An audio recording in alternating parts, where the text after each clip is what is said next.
ప్రేక్షకులకు నమస్కారం. ఈరోజు మన స్టూడియోలో ప్రముఖ ఆధ్యాత్మికవేత్త జ్యోతిష్య పండితులు ముల్లపూడి సత్యనారాయణమూర్తి గారు ఉన్నారు. గురుగారితో మాట్లాడేద్దాం. నమస్కారం గురుగారు. నమస్కారం మణికంఠ. గురుగారు, ఈసారి మనకి సూర్యగ్రహణం ఎప్పుడు వచ్చింది? మన భారతదేశంలో మరి దాని ఇంపాక్ట్ ఉంటుందా లేదా? పట్టు విడుపు సమయాలు ఏంటి? మనం ఎలాంటి నియమాలు పాటించాలి? మరి ఇది ఏ రాసుల వారికి బాగా అనుకూలంగా ఉంటుందంటారు ఈ సూర్యగ్రహణం?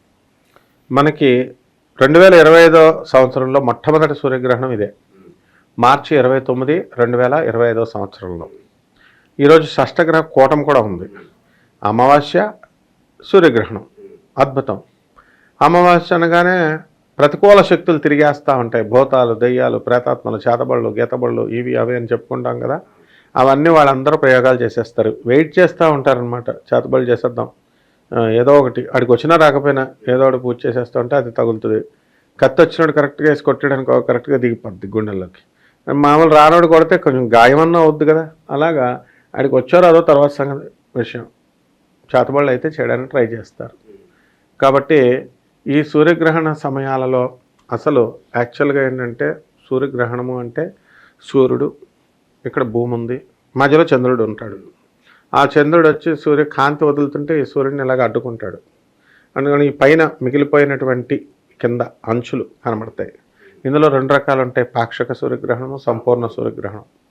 కాబట్టి వీటిల్లో మనకి ఏ సూర్యగ్రహణమైనా ఈ యొక్క కిరణాలు అనేటటువంటి చాలా ప్రమాదకరమైనటువంటి కిరణాలు. అందుకే సూర్యగ్రహణం టైంలో సైంటిస్టులు ఎప్పటికప్పుడు నాసా చెప్తా ఉంటుంది, ఇది పర్వాలేదు వెళ్ళి చూడండి, ఇది చూడొద్దు ఈ టైంలో. ఈసారి ఇది పాక్షికమైన గురుగారు సూర్యగ్రహణం. మధ్యాహ్నం 2:20 స్టార్ట్ అవుతుంది పట్టు. విడుపు కాలమేమో సాయంత్రం 6:13 వెళ్ళిపోద్ది. మరి ఈ సమయంలో మనం ఏం చేయాలి? ఎలాంటి నియమాలు పాటించాలి మనం? మరి పట్టే ముందే మనం వెళ్ళి నదులు ఉన్నవాళ్ళు నదులు, సముద్రాలు ఉన్నవాళ్ళు సముద్రాలు, లేదా ఇళ్లలో స్నానాలు చేయాలి. వెళ్ళి మిగతా టైంలో వీళ్ళు ఇళ్ళకి వచ్చేసి జపాలు చేసుకునే వాళ్ళు చెప్పచ్చు, నీళ్ళల్లో జపాలు చేసేవాళ్ళు నీళ్ళల్లో చేస్తారు, ఎక్కడ పడితే అక్కడ చేస్తారనమాట. ఎవరు జపాలు వాళ్ళు చేసుకుంటారు. సాయంత్రం 6:13 క్లోజ్ చేస్తారు. మళ్ళీ స్నానం చేయాలి. దేవాలయాలన్నీ మూసేస్తారు గ్రహణ సమయాల్లో. దేవాలయాలకు వెళ్ళడానికి కుదరదు. తర్వాత మన ఇళ్లల్లో కూడా దీపారాధన అది చేయకూడదు. కేవలం ఇంట్లో కావాల్సిన అగరబత్తి పెట్టుకోవడం, మూలం జపం చేసుకోవడం, ఇంతవరకు అలౌడ్. ఆ తర్వాత ఆగమశాస్త్ర ప్రకారం, రూల్స్ ప్రకారం నడుస్తాయి కాబట్టి దేవాలయాలు ఆ విష కిరణాలు ఆ దేవుడి మీద పడి ఆ దేవుడు అంతా కూడా మనకి, ఆ విగ్రహాలన్నీ కూడా మనకి పాయిజనస్ అవుతాయి, మలినం అవుతాయి అనేటటువంటి ఉద్దేశంతో, నెగిటివ్ ఇంపాక్ట్ ఇస్తుంది అనేటటువంటి ఉద్దేశంతో మూసేయమని ఋషులు కోడెడ్ భాషలో చెప్తారు. మూసేయాలంటే మూసేయాలి అంతే. ఎందుకు అన్నది అంతరార్థాలు చాలా ఉంటాయన్నమాట. మనుషులకి అర్థం అవ్వాల్సినటువంటి అవసరం లేదు. ఆ తర్వాత ఈ యొక్క పట్టు విడుపుల సమయంలో జపాలు చేసుకోమన్నాను కదా. వీళ్ళంతా కూడా చాలామందికి ఎవరు గురువు గారులు వాళ్ళు ఇస్తారు మంత్రాలు. ఆ చిన్నైనా చితకైనా గురువే కాబట్టి ఎవరిచ్చినా సరే ఆ మంత్రాలతో జపాలు చేసుకోవాలి. కాకపోతే ఏమండి కరెక్ట్గా నేను 1000 చేయనండి, నేను 100 చేస్తానండి. చాలామంది హోమాలు ఈ టైంలో ఏంటంటే సిద్ధ అయిపోవాలండి అని చెప్పేసి హోమాలు చేసేయడం, అలాగే తర్పణాలు వదిలేయడం, ఇలాంటివన్నీ చేస్తారు. ఇవన్నీ అవసరం లేదు. మొట్టమొదటిగా జపం చేస్తే సరిపోద్ది ఈ టైంలో. కాబట్టి మంత్ర సాధనకి మనకి మామూలు టైంలో చేసేటటువంటి సాధన కంటే కూడా ఈ టైంలో చేసేటటువంటి సాధన చాలా ఎక్కువగా ఉంటుందన్నమాట. అలా గ్రహణం సమయాల్లో వీళ్ళు కనుక ఏ దేవుణ్ణైనా మనము పూజ చేసినప్పుడు, ఇప్పుడు దేవాలయాలన్నీ కూడా మూసేస్తారు కాబట్టి దేవాలయాలకు వెళ్ళాల్సినటువంటి అవసరం లేదు. అలాగే గ్రహణ సమయాల్లో భోజనాలు చేయకూడదు, ఏమీ కూడా తినకూడదు. మరి మేము తింటామండి అని హేతువాద సంఘాల వాళ్ళు బయటకు వచ్చి ట్యాంక్ బండి మీదకి వచ్చి చాలాసార్లు తిన్నారు వాళ్ళు. మరి తింటే మేము మరి మనకు తెలిసినటువంటి ఒక ఆవిడ ఆధ్యాత్మికవేత్త ఏం చెప్పారు, డైరెక్ట్ చెప్పారు పాపం. ఏమని, నాయన మీరు పేపర్లలో లెడ్తో ఉన్నటువంటి వాటిల్లో బజ్జీలు ఇవన్నీ తింటారు. ఇవి మనం తిన్నామనుకో బాడీలోకి లెడ్ వెళ్తుంది కదా నూనెతో కలిసి. ఒక ట్రిప్కి ఏం కాదు, అలా 4-5 ట్రిప్పులకి వెళ్తే ఎలాగైతే లోపల జరుగుద్దో ఈ ఇమ్యూనిటీ ప్రాబ్లం వచ్చే సమస్యలు, ఆరోగ్య సమస్యలు, అలా మీకు కూడా ఒక రోజు తింటే గ్రహణ సమయాల్లో కాదునైనా, తింటే దమ్ముంటే రోజు తినండి అని చెప్పింది. వచ్చిన గ్రహణం ప్రతిసారి అది లేటుగా వస్తాయి మీకు ఆ రిజల్ట్స్ అనేటటువంటి అని చెప్పారు. ఎవరింటారు మన మాట, ఆవిడ మాట. కాబట్టి ఈ గ్రహణ సమయాల్లో మనం ఇంట్లో వాళ్ళు ఏం చేయాలంటే పచ్చళ్ళు, నిలవ పదార్థాలు వండేసిన భోజనాలు అవన్నీ ఉంటాయి కదా, అవన్నీ కూడా దర్భగడ్డి వేయాలి. దర్భగడ్డి వేస్తే అందులో వచ్చినటువంటి విషవాయువులన్నింటినీ కూడా విషకిరణాలను పీల్చేస్తుంది అది. కాబట్టి యజ్ఞయాగాదులు చేసినప్పుడు ఈ దర్భగడ్డిని పవిత్రం అంటాం, చేతికి ఇలా కడతాం. యజ్ఞాలు కట్టే చోట మొత్తం 4 గుండాల దగ్గర కూడా ఆ గుండాలు 4 వైపులా కూడా మనం ఈ దర్భగడ్డిని వేస్తాం. కాబట్టి ఈ విధంగా ఈ యొక్క గ్రహణం జరిగినప్పుడు అసలు ముఖ్యంగా ఏంటంటే ఇళ్లలో నుంచి ఆడవాళ్ళు బయటికి వెళ్ళకూడదు, గర్భిణీ స్త్రీలు చాలా జాగ్రత్తగా ఉండాలి అంటూ ఉంటారు. మరి వాస్తవేనా గురుగారు? అదేం కాదు. గర్భిణీ స్త్రీలను కొంచెం ఎక్కువ చేసేసి అత్తగారులు వాళ్ళు హెరాస్మెంట్ చేసేస్తున్నారు. వాళ్ళు కనీసం వాష్రూమ్కి వెళ్తున్నా కూడా వెళ్ళనివ్వకుండా చేసే మూఢ ఛాందస అత్తగారులు కూడా ఉంటారు. అలాంటి వాళ్ళు చాలా డేంజర్ పాపం. గర్భిణీ స్త్రీ అనగానే అస్తమానం యూరిన్ వస్తూ ఉంటుంది. కాబట్టి హాయిగా తిరగచ్చు లోపల. అలాగే గోల్డ్ గిల్లు కోడాలు ఇలాంటి ఏదన్నా సపోజ్ దోమ వచ్చిందనుకో, దాన్ని ఇలా కొట్టిందనుకో, అది ఒక గిల్లేసో గ్రహణం బొర్ర వచ్చేది అంటారు. జన్యు లోపాల వల్ల గ్రహణం బొర్రలు వస్తాయి రా మొగుడా, ఇలా గిల్లుకోవడాల వల్ల కాదు అని సైంటిస్టులు చెప్పినా ఎవరో వినరు. కాబట్టి ఈ కేవలము జన్యు లోపాల వల్లే వస్తాయి. గ్రహణం టైంలో నువ్వు చేయాల్సింది ఒకటే, జపం ఒకటే చేయాలి నువ్వు, అంతే. మిగతాది నువ్వు తినకు, తర్వాత తినకు. గ్రహణం పట్టే ముందే తినేసేయండి. తినేసేసి జపంలో కూర్చోండి. ఇప్పుడు ప్రాబ్లం ఏముంది మీకు? కాబట్టి మనకి దేవాలయాలు అన్నీ మూసేస్తారు కదా, ఒక కాళహస్తి దేవాలయం ఒక్కటే మూయరనమాట. ఆ కాళహస్తి దేవాలయంలో మనకి రాహుకేతువులు ఇద్దరు కూడా స్వయంభూది, అందుకని వెలిసిన గుడి అని చెప్పి అక్కడ ఒకటి దుకాణం పెట్టేశాడు ఆ కాలంలో.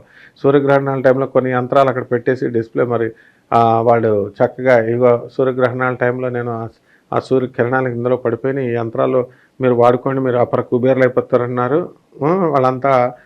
అప్పుడు మనం ఎంత సైంటిఫిక్గా చెప్పినా ఎవరు మన మాట వినలేదు. ఇప్పుడు వాళ్ళ ఫోన్లు వస్తూ ఉంటాయి అన్నమాట, అడుక్కున్నాం గురుగారు అని. అంటే మనం చేసేది చక్కగా పద్ధతిగా దైవ సాధన చేయరా మొగుడా అంటే జపం చేయాలి. చక్కగా చేసినప్పుడు దీనికి ఒక్కదానికి బ్రహ్మాండంగా ఉంటుంది. ఇక నువ్వు అడిగినట్టు ఏ రాశి ఫలాలు బాగా అనుకూలంగా ఉంటాయంటే మేషము, వృషభము, మిథునము, తర్వాత కర్కాటకం లేదు, సింహము, తులారాశికి మంచి బ్రహ్మాండంగా ఉన్నాయి. ఆ తర్వాత యావరేజ్గా ఉన్నటువంటివి ధనుస్సు రాశి, మకర రాశి, కుంభరాశి యావరేజ్గా ఉన్నాయి. ఇక మిగిలిపోయినటువంటి కర్కాటక రాశి, కన్యారాశి, వృశ్చిక రాశి, మీనరాశి అధమంగా ఉన్నాయి. కాబట్టి ఈ రాశుల వాళ్ళంతా కూడా ఈ నక్షత్రం ఉత్తరాభాద్ర నక్షత్రం మీనరాశిలో పట్టింది. అందులో ఆ మీనరాశిలో రవి, బుధ, శుక్ర, రాహు, శని, రవి మొత్తం 5 గ్రహాలు ఉన్నాయి. కేతు గ్రహం ఏమో మనకి కన్యారాశిలో ఉంది. బుధ, శుక్ర, రాహు, శని, రవి ఇవి మీనరాశిలో ఉన్నాయి. ఇక్కడేమో కన్యారాశిలోనేమో కేతు ఉన్నాయి. కాబట్టి షష్టగ్రహ కూటమి ఏర్పడింది. కాబట్టి ఈ ఉత్తరాభద్ర నక్షత్రంలో ఏర్పడింది. కాబట్టి మీనరాశి వల్ల ఉత్తరాభద్ర నక్షత్రం వాళ్ళ ముఖ్యంగా 3 నెలల పాటు వీటి ప్రభావం ఉంటుందని ప్రాచీనకారులంతా కూడా చెప్తూ ఉంటారు పెద్దవాళ్ళు. కాబట్టి వీళ్ళంతా కూడా దానాలు చేసుకోమంటారు. ఉలవల దానం, ఇదేదో ఉలవల ఏదో పెద్ద కాస్ట్లీ లాగా 200 పెడితే వచ్చేవి. ఆ తర్వాత దానికి ఈ ఉలవలకి అన్ని రంగులు ఉన్నటువంటి వస్త్రాన్ని దానం చేయమంట. అమెరికాలో ఉన్నటువంటి వాళ్ళు చూడు, వాళ్ళ ఆదాయమే 10 లక్షలు ఉంటుంది నెలకి. ఇది 200 ఖర్చు పెట్టి ఇవ్వడానికి మనం ఇచ్చేయాలంట. ఉలవలు ఇచ్చేసేయాలి, దానం చేసేసేయాలి ఉలవలు, లేకపోతే చాలా ప్రాబ్లమ్స్ అయిపోతుంది. వీళ్ళ అడ్వర్టైజ్మెంట్లు అనమాట. ఇవన్నీ కూడా జరుగుతూ ఉంటాయి. ముందు ఈ బిల్డప్లు ఎక్కువ ఇవ్వకూడదు. తర్వాత ఎవరి గురువు నాడు వాట్సాప్లో పెట్టేసుకోవడం, వెరీ రీజనబుల్ అని వాట్సాప్లో గ్రూపుల్లో వాళ్ళు పెట్టుకోవడం, షేర్ చేసుకోవడం. వాళ్ళకి తీరా చూస్తే ఈ యొక్క పెట్టుకునేటటువంటి వాళ్ళు అక్కడక్కడ అప్పుడు మన గవర్నమెంట్ కూడా అప్పుడు తెలుగుదేశం ఎక్కడో గెలిస్తే అమెరికాలో వాట్సాప్లు పెట్టుకోవడం, ఆ పార్టీలు జగన్ పార్టీలు వీళ్ళు, ఈయన పార్టీలు వాళ్ళు, అలాగా ఇలా ఆర్భాటాలు లేకుండా చక్కగా సైలెంట్గా ఎవరికైతే చేసుకుంటారో వాళ్ళకు మాత్రమే కలిసి వస్తుంది నాయన. గురుగారు, అలాగే సూర్యగ్రహణానికి సంబంధించి పర్సనల్గా మీకు ఏమైనా చేదు అనుభవం లాంటిది ఏమైనా ఉందా గురుగారు? బోల్డ్ అన్న అనుభవాలు ఉన్నాయి. చిన్నప్పుడు చంద్రగ్రహణం ఏమో రాత్రులు వస్తాయి. అందరూ చెప్పేవారు గ్రహణాలు చూడొద్దని. నాకేమో చూడటం ఇంట్రెస్ట్. అసలు ఏంటి చూస్తే ఏమవుద్ది మనం వినాం కదా. అందుకని డాబా పైకి వెళ్ళేసి, రైల్వే క్వార్టర్స్లో పైకి వెళ్ళేసి చంద్రగ్రహణాన్ని చూసేసేవాడిని. చంద్రగ్రహణం ప్రాబ్లం లేదంట, నల్లగా ఉండేవి అంటే కొన్ని ఉంటాయంట. సంపూర్ణ చంద్రగ్రహణం సైంటిస్టుల ఆర్డర్స్ ప్రకారం ఫాలో అవ్వాలి. సో నేను అవి ఫాలో అయ్యామండి. సైంటిస్టులు చెప్పేది ఎప్పుడు కూడా మనది సైంటిఫిక్ సైన్స్ స్టూడెంట్ని కాబట్టి బాగా చిన్నప్పుడు కూడా నా మైండ్ అలాంటిదే కాబట్టి వినేవాడిని. అయితే ఒకసారి సంపూర్ణ సూర్యగ్రహణం వచ్చింది. సూర్యగ్రహణం వచ్చినప్పుడు అందరూ చూడకూడదు అని 3D కళ్ళజోడులు 3D చేతనాన్ని చిన్నారి చేతనాన్ని సినిమా వచ్చింది. ఆ కళ్ళజోడులు ఇచ్చి చేసేవారు. ఇస్తే ఆ కళ్ళజోడు ఆగాలి కదా, మనం ఆ కళ్ళజోడు పెట్టుకునేదాకా. మళ్ళీ తినకూడదు అనేవారు. తింటే ఏమవుతుందని తినేవాడిని నేను.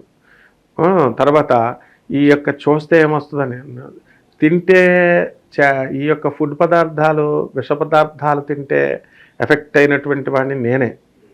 పైల్స్ వచ్చేసింది నాకు ఆ సమయంలో తినడం వల్ల. ఆ సమయంలో కంటిన్యూస్ ప్రతిసారి కావాలని తినేవాడిని. మా అమ్మగారు అంటారని నేను జాగ్రత్తగా మా రైల్వే క్వార్టర్స్లో ఉన్నటువంటి మిగతా ఆంటీలు పక్కన వాళ్ళు వెళ్తే పాపం బయట వాళ్ళు వచ్చి అడిగితే పెట్టేవారు కదా. తిన్నాను, గ్యాస్ట్రిక్ ప్రాబ్లం లాగా వచ్చేసింది, పైల్స్ వచ్చేసింది. ఆ తర్వాత అమ్మో ఇదేంటి అని చెప్పేసి మాకు రైల్వే హాస్పిటల్లో చిన్న డాక్టర్ గారు అనేవారు, doctor G Subrahmanyam. Wonderful doctor, మా క్లాస్మేట్, మా సీనియర్స్ వాళ్ళ ఫాదర్ అనమాట రైల్వే డాక్టర్లో. ఆయన చెప్పేవారు, ఇది మందులో యాంటీడోసులు ఇచ్చేవాడు. అండ్ నెక్స్ట్ ఒకసారి చంద్రగ్రహణాన్ని బయటికి వెళ్తే పిచ్చుకు కరిచేసింది నన్ను. ఇలా తీసేసింది అనమాట పిక్కల నుంచి, పిరుదుల నుంచి. అది ఏంట్రా బాబు అని అంటే అక్కడ మా గురువుగారులు చల్లా రామగణపతి శాస్త్రి గారు అని చెప్పి జ్యోతిష్ పండితులు ఇద్దరు ఉండేవారు, తెలుగు మాస్టర్లు.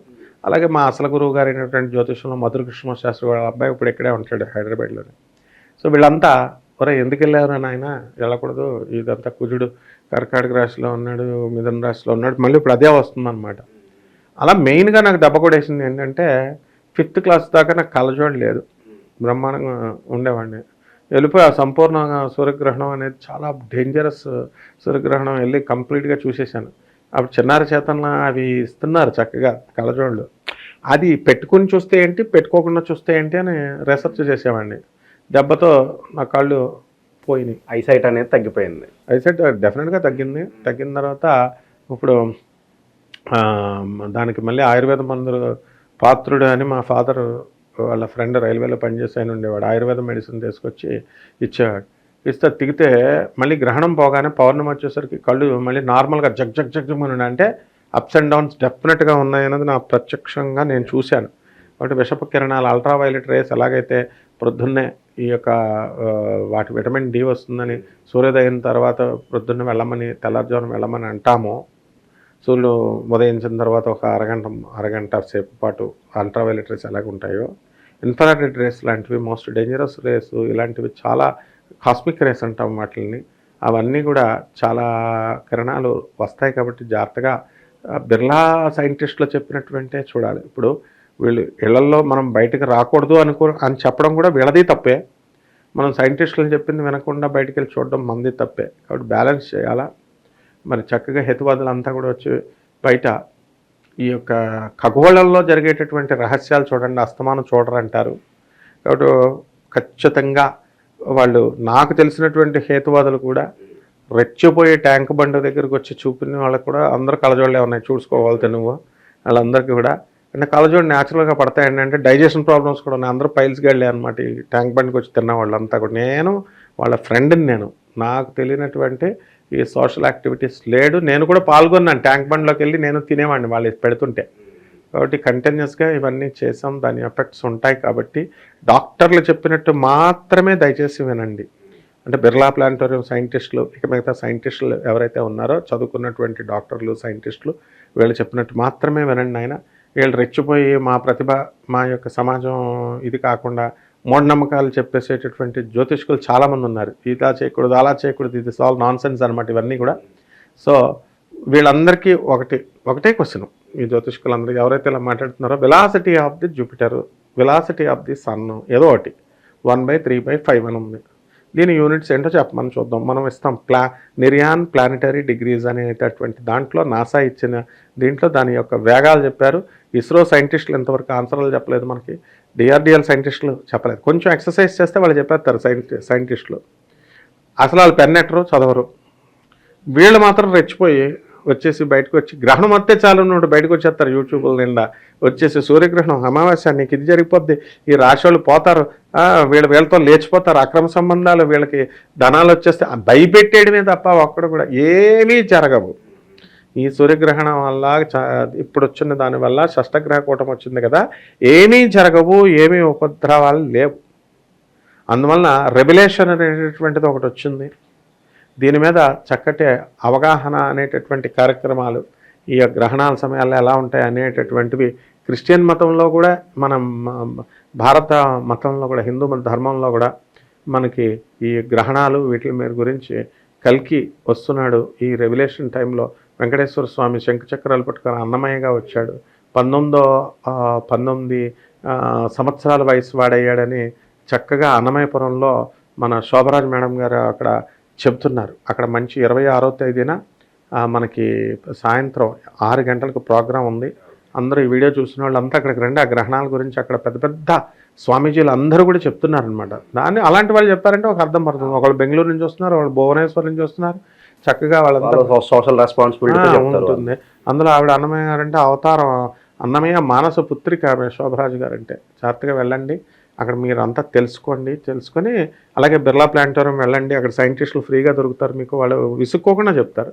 దాని ప్రకారం చేసుకోండి తప్ప ఈ యూట్యూబ్లో చెప్పేటటువంటి ఈ జ్యోతిష్కులు లేకపోతే పండితులు, కపట బ్రహ్మల, కపట జ్యోతిష్కుల, కపట మంత్రగాళ్ళ మాటలు విని కంగారుపడి జ్యోతిష శాస్త్రాన్ని అవమానించకండి. అంటే వాళ్ళని వ్యక్తిగా తిట్టుకోండి. జ్యోతిష శాస్త్రం చాలా గొప్పది, అది చెప్పేది చాలా కరెక్ట్. మోడర్న్ సైన్స్ చాలా గొప్పది, అది చెప్పేది కరెక్ట్. రెండు బ్లెండ్ చేసుకొని చక్కగా చూసుకోండి. అయినా మీ కళ్ళను, మీ ఒళ్ళుని, మీ యొక్క ఆరోగ్యాలని రక్షించుకోండి. సూర్యగ్రహణం గురించి ఎన్నో విషయాలు మాకు తెలియజేశారు. ధన్యవాదాలు.